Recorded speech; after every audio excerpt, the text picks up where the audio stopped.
Edukasyon para sa lahat, isang pangarap, isang laban.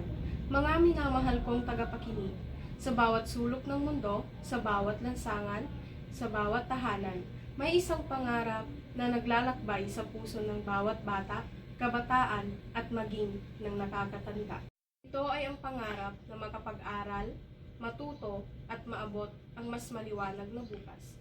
Ngunit sa kabila ng pangarap na ito, marami pa rin ang nahaharap sa matinding hamon upang makamit ang edukasyon. Ang edukasyon ay hindi lamang pribileyo, ito ay karapatan. Ito ay isang daan patungo sa mas magandang kinabukasan, isang sandata laban sa kahirapan, at isang ilaw na gumagabay sa landas ng kaunlaran. Ngunit paano natin masasabi na ang edukasyon ay para sa lahat kung marami pa rin ang hindi nakatatapak sa silid-aralan? Kung may mga batang kailangang magtrabaho imbes na mag-aral? Kung may mga kabataan na napipilitang huminto dahil sa kulangan sa suporta?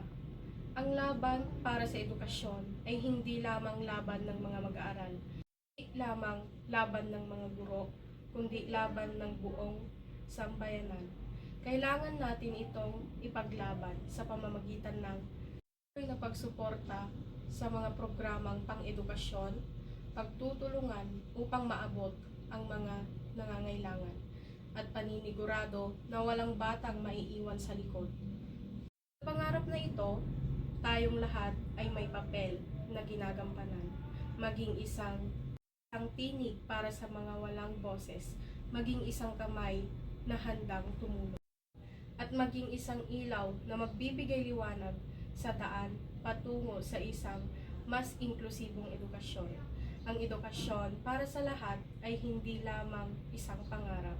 Ito ay isang laban na dapat nating ipanalo. Maraming salamat at naway patuloy tayong maging tagapagtaguyod ng edukasyong tunay na inklusibo at para sa lahat.